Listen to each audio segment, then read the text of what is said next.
ለሷ ልንገራት አልንገራት አላቅም ለወንድሜም ልንገር አልንገር በጣም ጨንቆኛል ለሷ በነግራትስ ምን አይነት መልስ ሰጠኛለች እውነቱን ትነግረኛለች ወይስ አትነግረኝም አላውቅም ለወንድሜስ በነግረውስ ምን አይነት ነገር ነው የሚፈጠረው ፊታው ለቅይር ነው ያለብኝ ድንጋጤ ውስጥ ገባች እኔ ስለማቅ ገብታን ያደረኩት ነገር ስለማቅ እሷን ነው አይኔ እሷ ጋር ነው ያለው በቃ ሁኔታዎች ባንዴ ቅይር አለብኝና አይ ራሴን አመመኝ ብላ ወዳም ተነስታ መኝታ ቤት ውስጥ ነው የገባችው ብዬ አስበው ልብ በለ ይሄን ነገር አስበው ማለት ቀጥታው እኔ እንደዛ ብዬ ቴክስት ካርኩላት በኋላ ተነስታ ወደ መኝታ ቤት ገባች ራሴን አመመኝ ብላ ከዛ ደንግጣለች ውጥረት ውስጥ ነኝ ያለሁትና ይሁን ብናገር የሆነ ግብ ባፈነዳው ይሁን በጣም ትልቅ ነገር ውስጥ እንደሚፈጠርና ወይ የሆነ ሰው ህይወት እንደሚጣፋ በጣም ስለጨነቀኝ እኔ ያወጣሁት ነው ልጆች ስም የሚሆነው ብላ ማሰቧ ገብቷል ይሄ ማለት ያልተቋጨ የሆነ የፍቅር ታሪክ አላት ገብቷል ምክንያቱም ውስጧ ላይ ያልወጣ ፍቅር አለ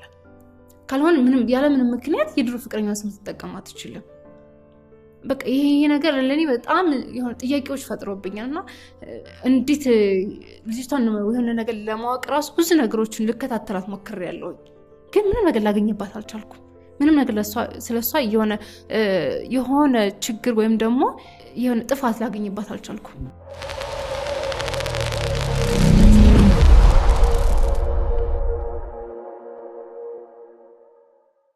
ያው ዛሬ የመጣሁበትኝ እንደነገርኩም ትልቅ ሚስጥር ይዤ ነው የመጣሁት ሚስጥሩን ደግሞ ለማንም ያላወራሁትኝ ለማንም ያላጋራሁትኝ ታሪክና ሚስጥር ነው ማለት ይሄ ለሰው በተነፍሰው ወይም ደግሞ ባወራው የሰው ህይወት ያጠፋብኛል ሁለተኛ ደግሞ የሰው ህይወት ያመሰቃቅልብኛል ብዬ ስላሰብኩ ነው ወደዚህ ወደ እናንተ መጥቼ ሶሻል ሚዲያ ላይ ታሪኬን ወይም ደግሞ ሚስጥሩን ተናግሬ በሐሳብ አስተያየት እንዲሰጡኝ ወይም ደግሞ እንደዚህ አድርጊ ወይም እንደዚህ በይ እንዲሉኝ ማለት እንተናቸው ገዛቸውን ስለፈለኩ ነውና ምናልባት እኔ ያቃተኝ ነገር ወይም ደግሞ መፍትሄ ላገኝበት ያልቻልኩት ነገር ከሌሎች ሰዎች ሶሻል ሚዲያ ላይ ያገኛሉ ብዬ ተስፋ አድርጌ ነው የመጣሁት እንግዲህ እንደምታየው ደግሞ ፊቴ ወይም ደግሞ እንዳለ ሰውነቴ እንደዚህ አልነበረም እዚህ ጋር ፊቴ ላይ ያሉት ብጉሮች ምናምን እንዳለ ነጠብጣቦች አሉ ፊቴ በጣም ከጊዜ ወደ ጊዜ በቃ እንዳለው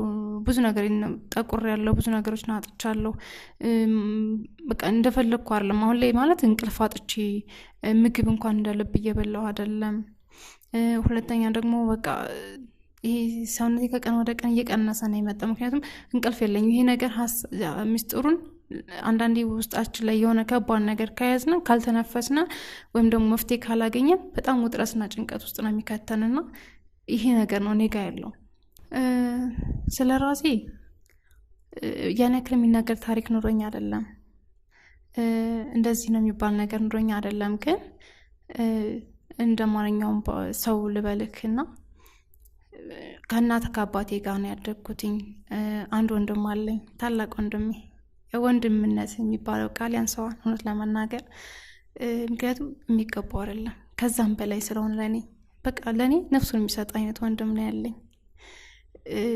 ምንም የሚሆን በቃ ለሱ ምንም ቃላቶች የሉኝም ወንድሜን በቃ ሳስብ እውነት ለመናገር ማውራትም ሆነ መናገር ያቅተኛል ምክንያቱም ለኔ ያልሆነልኝ ያልከፈለልኝ ዋጋ የለም እኔ እንደሱ መሆን ግን አልችልም ምክንያቱም እኔ በጣም ደካማ ሰው ነኝ የሆነ ቀብጬን ያደኩት ምንም ጎልብኝ አያውቅም ሳልጠይቀው አውቆ የሚያደርግልኝ ወንድም ነው ያለኝ መውጣት መግባት እያንዳንዱ እንቅስቃሴን እንኳን ስልክ እንኳን ካላነሳውለት ምን ያክል እንደሚጨነቃቃለውና እያንዳንዱ እንቅስቃሴን ተከታተው ጠብቆ የሚያኖረኝ በቃ እያንዳንዱ ነገሬን ማለት ነውና እንዲከፋኝም እንዲጨነቅም የማይፈልግ ወንድም ነው ያለኝ እና ስለ ወንድሜ ብዙ ማውራት እንኳን አልችልም ምክንያቱም ቃላቶች አይገልጹትም ወንድሜና እኔ ብቻ ነን ለእናትና አባት ልጆችና ስናድግ ማለት ብዙ ነገሮችን አጥተናል አይደለም ይሄ በቃ አላቸውም አይደለም የላቸውም የሆነ ሀብታምም ድሃም እንባል ሰዎች አይደለንም ግን መካከለኛ ህይወት የምንኖር ሰዎች ነንና እናቴም ያው የግል ስራዎችን ትሰራለች የግል መስሪያ ቤት ውስጥ ተቀጥራ ነው የምትሰራው አባቴም ደግሞ ልክ እንደዚሁ መንግስት ስራ ውስጥ ነው የሚሰራው ወንድሜ ከልጅነቱ ጀምሮ የማይሞክራቸው ነገሮች የሉም እየተማረም በቃ ከጓደኞቹ ጋር እንደውም ትንሽ በእድሜ እኩያው እንኳን አይደለም ጓደኞቹ በጣም አዋቂ ታዋቂ የሚባሉትኝ ባለሀብት የሚባሉት ጓደኞች ነው ያሉትኝ። ለስራ በጣም ጎበዝ የሆኑ ሰዎች ጋር ከእነሱ ጋር ነው ኮሚኒኬት የሚያደርገው እና ብዙ አይምሮ በጣም ፈጣን ነው። የዋ ቢሆንም ግን ቆራጥና ጀግና የሚባል አይነት ወንድም ነው ያለኝ። ሲቆጣ ደግሞ አያድርስ ነው እውነት ለመናገር ከተቆጣ ተቆጣ ነው። ግን ይህን ባህሪውን የሚያውቁ ሰዎች በጣም ይረዱታል የሚያውቁት።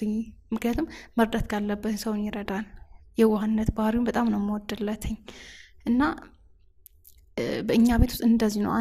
2 ልጆች ስለሆነ ያለ ነው በቃ ተከባብረን ነው የምንኖረው።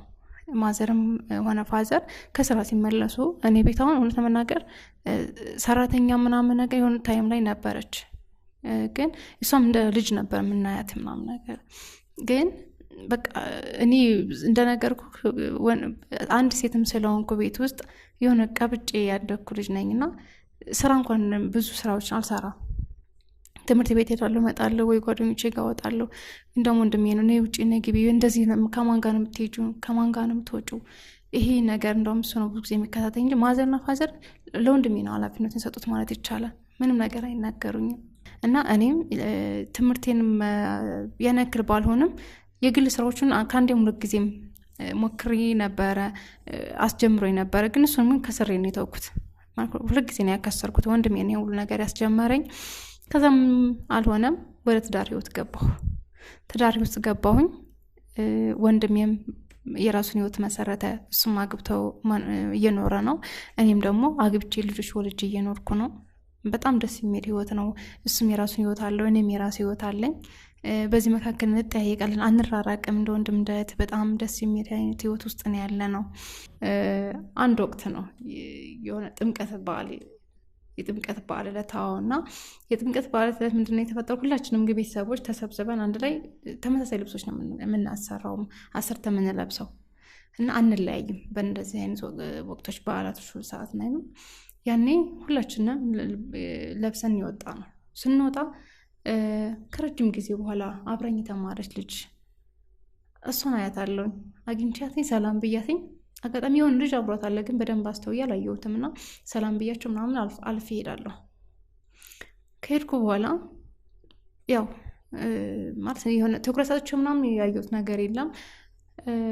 ከጊዜያት በኋላ አይ ቲንክ 2 ወር 3 ወር ይመስለኛል ከጓደኛዬ ጋር ሻይ ቡና ካፌ ቁጭ ብለን ምንድነው ስላለፈ የሆነ አንዳንድ ወሮችን ስናወራ እንደው የሆነች ልጅ እኮ አብራኝ የተማረች ልጅ የጥምቀት ዕለት እኮ አግኝቻትኝ ሰላም አልኳትኝ፣ በጣም አምሮባታል፣ በጣም ተቀይራለች ምናምን ብዬ እያወራኋት እያለ እሷ እንዲህ አዎ ነግራኛለች እኮ እንዳገኘችሽ እኮ ነግራኛለች፣ እንዳውም የአንቺ አይነት ልብስ የለበሰች ልጅ እንደውም ከነስሟ ነው የነገረችኝ እና የድሮ ፍቅረኛዋ ነበር ብላ ነበር የነገረችኝ። እና ማለትም ስትነግረኝ የወንድሜ ሚስት ናት አብረኝ የነበረችውም ስሟም ስትነግረኝ እንደዛ ሆነብኝ እና በሰዓቱ በጣም ጥያቄ ፈጠረብኝ። አይ ምናልባት ብዬ ከራሴ ጋር አውርቼ ዝም አልኩኝ። ኦኬ እንደዛ ምናምን ብዬ ዝም አልኳት። ነገሮችን በዛ አለፍኳቸው ማለት ነው በሰዓቱ። ከዛ ማታም ቁጭ ብዬ ቤቴ ማብሰልሰል ጀመርኩኝ። እንዴት በቃ ምናምን ማለት እኔ የማላውቀው ታሪክ ወይም ደግሞ ለእኔ ባትነግረኝም እንኳን ቢያንስ ለወንድሜ ነግረዋል ሊሆን ይችላል ብዬ ለራሴ አወራሁትኝ። ምክንያቱም ቆይተዋን አብረው እንግዲህ ልጆች ወልደዋል እና ይህን ታሪክ ሊያውቅ ይችላል። ደግሞ ባያውቅ እንኳን የነገ እንዴት ብዬ ነው የምናገረው? ያለፈ ታሪክ ነው ያለፈ ስቶሪ ነው ብዬ ጀስት በቃ ምንም ማለት አይደለም ብዬ ነገሮች አለባብሼ ማለፍ ጀመርኩኝ። ማለት እንደውም የወንድሜ ሚስት ብዙ ጊዜ ሚስጥሯን ለእኔ እንደምታጋራኝ ነው የማውቀው። ብዙ ነገሮች ስለምታወራኝም ስለምንቀራረብም እኔ እንደ እህቴ ነው የማያትኝ። ምክንያቱም እኔ እህቴ ስለሌለኝ እንደ እህቴ ነው የማቀርቧትኝ እና እንዴት እንደዚህ አይነት ታሪክ ካላት ለምን አልነገረችኝም? ብዙ ነገሮች ያለፈው ነገሯን ትነግረኛለች፣ ታወራኛለች እና ይሄን ነገር ለኔ አልነገረችኝም፣ እንዴት አልነገረችኝም ብዬ ከራሴ ጋር ጥያቄ ፈጥሮብኛል። እና ግን መናገር አልፈለገች ይሆናል ምናምን ብዬ ዝም ብዬ ጀስት አለፍኩትኝ። ምናልባት ያለፈ ታሪክ ነው በቃ ችግር የለውም በሚል ሀሳብ ነገሮችን አለባብሼ ለማለፍ ሞከርኩኝ እና ተወት አድርጌ በቃ ምናልባትም ለወንድሜም ነግራ ሊሆን ይችላል በሚል ሀሳብ ነው ሀሳቡን የተወኩትኝ። እና ከሆነ ጊዜ በኋላ ይሁን ነገሮች በቃ እኔ አልተወኳቸውም። አይምሮ ላይ አብሰለስላቸዋለሁኝ። አንዳንድ ነገሮች አጋጣሚ የሚፈጠሩ ነገሮች ጋር ምን ታገናኛቸው ነገሮች አሉና እንደዚህ በቃ እንደዚህ ሊሆን ይችላል፣ እንደዚህም አይ እንደዚህ ሊሆናል ምናምን በሚል ሀሳብ ለምሳሌ እኛ አሁን ሴቶች አለን እና የሆነ ነገር ከያዝና ያ ነገር አጋጣሚ በምናገኛቸው ነገሮች እንትን እንላለን። ነገሮችን በደንብ ዲቴል ማየት እንፈልጋለን። በቃ በደንብ ጥያቄ የሚፈጥሩብን ነገሮች መልስ እስክናገኝ ድረስ አንተዋቸውም በቃ። እና ያ ነገር እኔ አእምሮ ላይ መቼም ሊጠፋልኝ አልቻለም። በቃ አንደኛ አለመናገሯ ለእኔ ብዙ ነገሮች ሚስጥሩን እየነገረችኝ ያለፈ ታሪኳ እንኳን ቢሆንም ለምን አልነገረችኝ የሚለው ነገር አለ።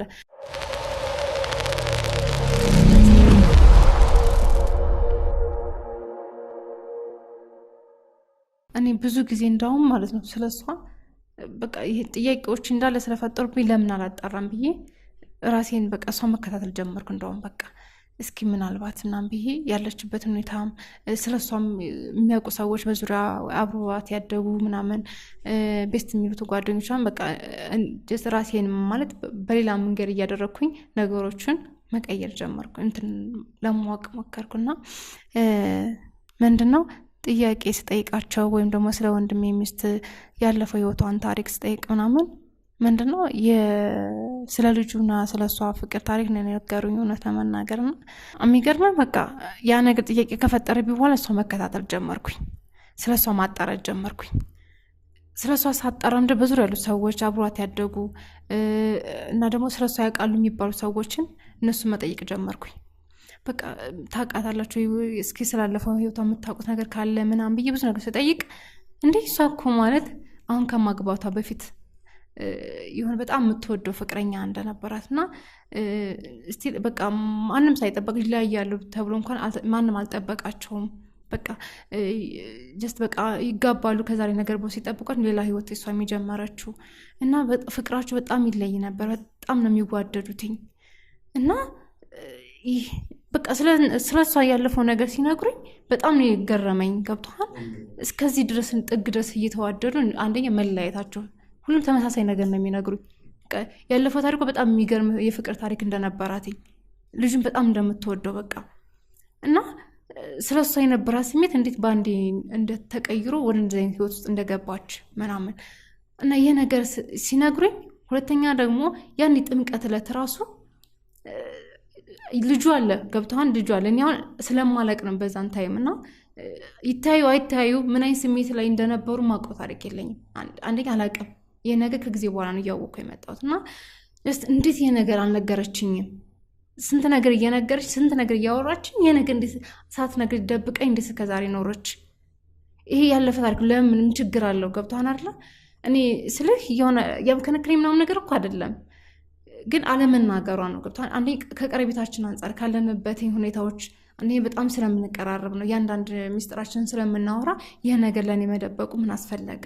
ይሄ ያለፈ ታሪክ አይደል እንዴ? አሁን ካለችበት ህይወት ውስጥ የማይረብሽ ከሆነ መናገሩን ማንም ሰው የሆነ ያለፈ ታሪክ ይኖረዋል። ከዚህ ባሰ ብዙ ነገሮች እኮ ምስቅልቅል አይነት ህይወት ውስጥ ኑሮ ብዙ ነገሮችን አጥፍቶ እኮ ሌላ ህይወት ሲመሰርት ያለፈ ታሪክ አያገባኝም ብሎ የሚኖር ህይወት አለ።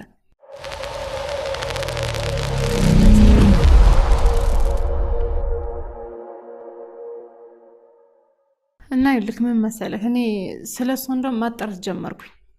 ስለሷ ሳጣራ ምንድነው እኔ የወንድሜ ሚስት ማለት እኔ የኔ ወንድም እንደሆነ በማያውቁት መልኩ ማለት ነው። እና ምንድነው ያደረኩት በሷ ዙሪያ ያሉትን ሰዎች እኔ የወንድሜ ሚስት መሆኑን እኔ ወንድሜ መሆኑን አያውቁም። እና ስጠይቃቸው ምናምን ስላለፈው ህይወቷ ስላለው ነበር ስለ ፍቅረኛዋ ማለት ነው እና ጥሩ ፍቅረኛ እንደነበራትኝ በጣም እንደሚዋደዱ እና ደግሞ የሚገርም እሱ ብቻ አይደለም እንደሚዋደዱ እንደሚፋቀሩ ብቻ አይደለም የነገረኝ። ከዛም በላይ እሱ ላለማጣት ብዙ ነገር መስዋዕት እንደከፈለች፣ ከዛም በላይ እጇን እንደቆረጠችው የደም ስሯን ማለት ነው። እንግዲህ ያ ማለት እንግዲህ በጣም እሱን ከመውደዷ የተነሳ ማለት ነው። እሱን ይመስለኛል በሆነ ነገር ተጣልተው ወይ አልፈልግሽም ብሏት ይሆናል የሆነ ነገር ብቻ ይመስለኛል እና እንደነገሩኝ ከሆነ ማለት ነው። እና ከዛ ተናደደችና እሱን ላለማጣት ብላ እጇን እንደቆረጠችው የደም ስሯን እንደቆረጠችው ምናምን አይነገሩኝ። ከዛ ይህን ሲናገሩኝ ምንድነው የመጣብኝ አይምሮ ላይ ከዚህ በፊት እጇን የተቆረጠችበትን ፓርት ነግራኝ ነበረ እና በምን ምክንያት የተቆረጠው እጅሽ ምን ሆነሽ ነው ስላቴ ቢላዋ እንደቆረጣት ነው የነገረችኝ። እንዴ ይህ ነገር አይምታታም እኮ ምን አገናኘው ቢላዋና እዚህ ጋር ምን አገናኘው? ገብቷል። አቆራረጡ ደግሞ የሆነ ሆን ብለህ የሆነ እንደቆረጥከው ነው የሚያስመስለው። ገብቷል አይደለ? እንደዛ አይነት ነገሮች ናቸው እኔ አይምሮ ላይ የፈጠሩብኝ ጥያቄዎች። አንደኛ እሱ ነው። ሁለተኛ ደግሞ ከሱ ጋር ባለችበት ሪሌሽን ውስጥ በቃ ባንዴ ወደ ትዳር ውስጥ እንደገባች አንድ ባለ ሀብት መጥቶ እንዳገባትኝ እና የኛው ፍቅረኛዋን ለገንዘብ ብላ እንደተወቹ ነው የነገሩኝ። የሚገርም ወንድሜ እንደሆነ እኮ የሚያውቅ ሰው የለም እዛ ውስጥ አያውቁም። ከዛ እንዴት ማለት ወንድሜ እኔ የማውቀው እንደሚወዳትኝ ተፋቅረው ተዋደው እንደተጋቡ ነው የማውቀው። ገብቷን ሳስበው ደግሞ እኔ እንደው እህቱ ነኝ አይደል? በጣም ነው የሚሰማኝ። ገብቷን ወንድሜ እንደዚህ አይነት ነገር ውስጥ እንዳለ ለመገመትም ለማሰብ ይከብደኛል። የማውቀው ጥሩ ህይወት እንዳለው ይሄ የተደበቀ ነገር ማንነት እንደሌለው ነው የማውቀው። ምክንያቱም ከኔ የሚደብቀኝ ነገር አንድ ነገር የለም። ገብቷን ስለ እሷም ሲያገባትም ሆነ ስለ እያንዳንዱ ነገር ህይወቱን ሁሉ ነገር ነው በግልጽ የሚነግረኝ። ምናልባት አልነገሮች ይሆን እንዲ ያልነገረኝ ብዬ ደግሞ ራሴን አስባለሁ። ምክንያቱም ቀጥታ እንደዚህ ብዬ በነግረው ነገሮች ሊበላሹ ነው። ገብቷል። ለእኔም ጥያቄ ነው የሚፈጥርብኝ። ስለዚህ ያ ነገር በጣም አይምታታም ብለህ ታስባለህ? እስኪ አንተ በእኔ ቦታውን አስበው። ገብቷል። እያንዳንዱ ነገር ዲቴል ሳስባቸው ጥያቄ በጣም ነው የሚፈጥሩብኝ።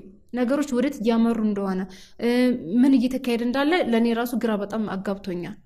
ያለፈ ታሪኳ መሆኑ አይደለም፣ ሌላም አለ፣ ሌላም ጨምርል ነገር አለ። ገብቷል።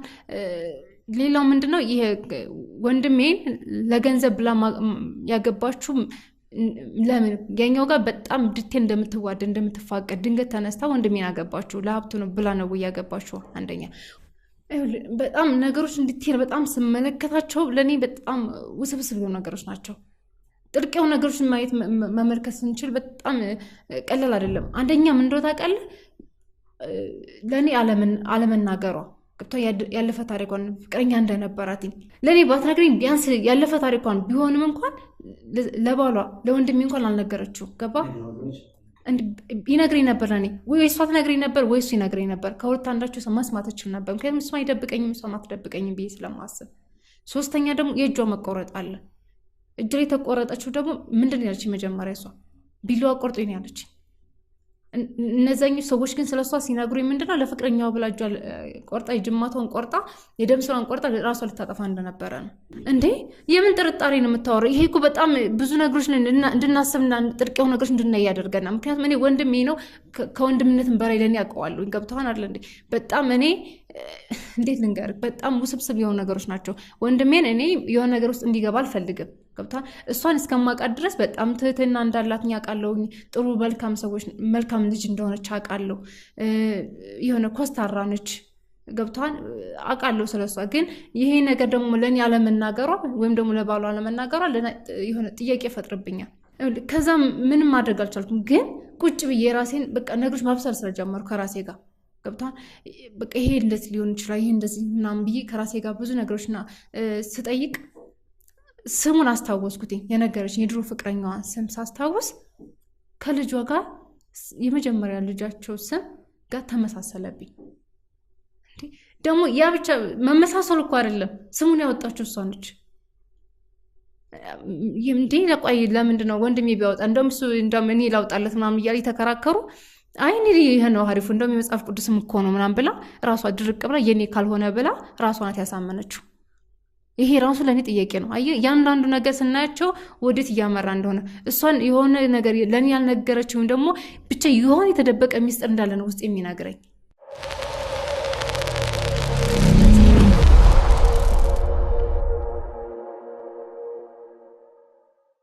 ሁለተኛ ልጇ ደግሞ ምንድነው የድሮ ፍቅረኛዋ ስም ቅጽል ስም እንደነበረው አውቃለሁ።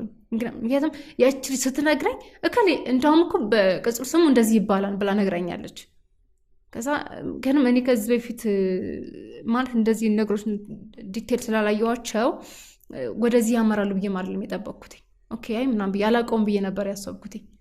ከዛ ቅጽል ስሙን የሁለተኛ ልጁ የዛኛው የፍቅረኛዋ ስም ነው እንዴ? ሁለት ልጆቿ ስም የድሮ ፍቅረኛ ስም ነው ያለው።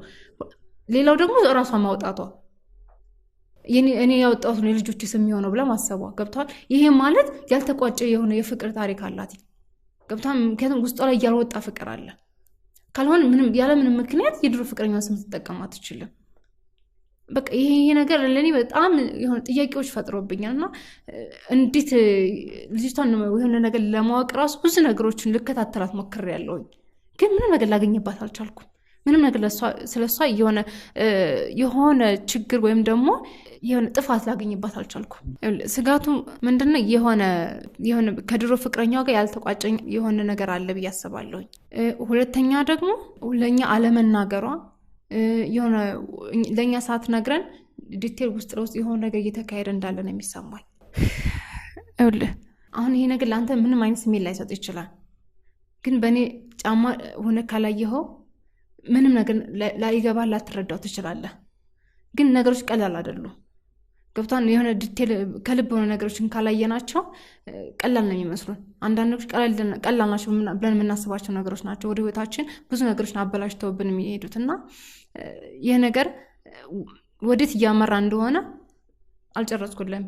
ምናልባት ስጨርስል ሊገባ ይችላል፣ የሆነ ነገር ስሜት ሊሰጥ ይችላልና ምንድነው ይሄ ነገር በጣም ያብከነከነኝ ስለሆነ ነገሮች በጣም እኔን ዲቴል ውስጤን እየጎዳኝም ስለሆነ በቃ ስለ ወንድሜም ስሜት እያሰብኩ ነው፣ የተጨነቅኩ ነው ያለሁት።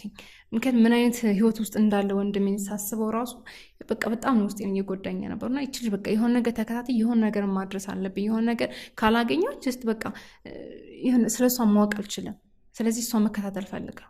ስለዚህ እሷን መከታተል ጀመርኩ ማለት ነውና እሷን መከታተል ሲጀምር የሚገርም ምንም አይነት ነገር ለሷ ምንም አይነት ፍንጭም ሆነ ምንም አይነት ጥፋት ላገኝበት አልቻልኩም። ይሄ ነው ብዬ እንኳን መናገር የምችለው ነገር እንኳን የሆነ ላገኝ አልቻልኩም። ከዛ ምንድነው የሆነ ነገር አሰብኩኝ። ያው እኔም ስራ ምናምን ስላለኝ እረፍት በምንኖርበት ታይም ነው ብዙ ጊዜ እሁድ ቀን እንገናኛለን፣ ወይ እነሱ ቤት ወይ እኛ ቤት ነው የምንገናኘውና እሁድ ቀን ተገናኘን። በምንገናኝበት ታይም ላይ ስልኬን ቀይሬያለሁ፣ ሲም ካርድ ቀይሬያለሁ፣ አታውቀውም። ከዛ ምንድነው ያደረኩትኝ ወደ እሷ ስልክ ቴክስት ማድረግ አለብኝ ብዬ አሰብኩኝ። ልጆቼ ናፍቀውኛል ብዬ ቴክስት አደረኩላት። ወዲያውኑ ፊቷው ለቀይር ነው ያለብኝ፣ ድንጋጤ ውስጥ ገባች። እኔ ስለማቅ ገብቷን ያደረኩት ነገር ስለማቅ እሷን ነው በአይኔ እሷ ጋር ነው ያለው። በቃ ሁኔታዎች ባንዴ ቀይር አለብኝና አይ ራሴን አመመኝ ብላ ወዲያውኑ ተነስታ መኝታ ቤት ውስጥ ነው የገባችው ብዬ አስበው። ልብ በል ይሄን ነገር አስበው ማለት ቀጥታው እኔ እንደዛ ብዬ ቴክስት ካደረኩላት በኋላ ተነስታ ወደ መኝታ ቤት ገባች ራሴን አመመኝ ብላ። ከዛ ደንግጣለች። ምክንያቱም እንደዛ ብላ ተነስታ ማታቀም የሆነ ነገሮች በቃ የሆነ ነገር እንዳለባት ያስታውቅ ነበር። ከዛ መኝታ ቤት ከገባች በኋላ ቴክስት መልሳት ወደ እኔ ጻፈችልኝ። ያ ምንድነው ወደ ፍቅረኛዋ የጻፈች ነው መሰላት። ያ ስልክ የኔ ነው ገብቷ፣ ግን የኔ እንደሆነ አታውቅም። ከዛ ምን ብላ ብትመልስ ጥሩ ነው? ከዛ ቃል ገብተህልኝ ነበረ ዳግም ወደ ህይወቴ እንዳትመለስ እና ምናምን ብላ የሆነ ነገር ቴክስት አደረገችልኝ። የሆነ ነገሮች ለእኔ በጣም ድንጋጤ ውስጥ ከታቱኝ። በቃ የሆነ እውነት እነዚህ ልጆች የወንድሜ ልጆች ናቸው ወይስ የሌላ ሰው ልጆች ናቸው? እነዛ ብዬ ተጽፍላት መልሳ የጻፈችልኝ ቴክስት ልክ ፍቅረኛዋ ጋር እንደምታወራ አድርጋ ነበር የጻፈችልኝ። ያ ማለት ምን እንደሆነ አስበው እንግዲህ፣ የሆነ ነገር አለ ማለት ነው። ስለዚህ ምን ማድረግ እንዳለብኝ አላውቅም። ለምናገር በጣም ግራ ገብቶኛል። ለማን ብዬ መተንፈስ፣ ለማን ብዬ ይሄ ነገር እንደማማክር፣ ለወንድም ይሄ ነገር ቢሰማ ወይም ብነግረው አስበው ይገላታል ወይ ያው ነገር ይፈጠራል። ገብቷል። ይሄ ነገር ደግሞ ሪስክ አለው። ገብቷል። ስለዚህ እኔ ይሄ ነገር ማድረግ አልችልም። በጣም ከባድ ነው እና በጣም ስለጨነቀኝ ይሄ ነገር ለአንተ መጥቼ ልነግር የፈለግኩትኝ እና ምናልባት ተመልካች ወይም ይሄ ነገር ሲሰሙ ሲያዩት ምናልባት መፍትሄ ካላቸው የሆነ ሀሳብ ካላቸው ይህን አድርጊ ወይም ደግሞ እንደዚህ በይ ብለው ሀሳብ አስተያየት እንዲሰጡኝ ነው የምፈልገው። እና በጣም ቀላል ነገር አይደለም። እውነት ይሄ ነገር የማን ልጆች እንደሆኑና ምን አይነት ነገር ውስጥ ነው አሁን እንዴት ፍቅረኛዋ ጋር ነው ያለችው ወይስ ምን አይነት ነገር ውስጥ እንዳለች ማወቅ አልቻልኩም። ለሷ ልንገራት አልንገራት አላቅም። ለወንድሜም ልንገረው አልንገር በጣም ጨንቆኛል። ለሷ ብነግራትስ ምን አይነት መልስ ትሰጠኛለች? እውነቱን ትነግረኛለች ወይስ አትነግረኝም? አላውቅም። ለወንድሜስ ብነግረውስ ምን አይነት ነገር ነው የሚፈጠረው? ሌላ ነገር ማስቤ ነበረ። የወንድሜን ልጆችና የወንድሜን ጸጉር የሚሆን ነገር ወስጄ ዲኤንኤ ላስመርምር ምናምን ብዬ ከራሴ ጋር ማወራሁኝ። ይሄ ነገር ቀላል አይደለም። እውነት ለመናገር ይሁን እውነቱን ለማወቅ በጣም ብዙ ነገሮችን እያሰብኩ ነው ያለሁት እና እስኪ እናንተ የምትነግሩኝ ነገር ካለ የሆነ እኔ በጣም ጨንቆኛል። የሆነ ውጥረት ውስጥ ነኝ ያለሁትና የሆነ ብናገር የሆነ ነገር ባፈነዳው የሆነ በጣም ትልቅ ነገር ውስጥ እንደሚፈጠርና ወይ የሆነ የሰው ህይወት እንደሚጠፋ በጣም ስለጨነቀኝ ነው ይሄን ነገር እናንተ እያማከርኩ ያለሁትና እባካችሁ የሆነ ነገር በሉኝ።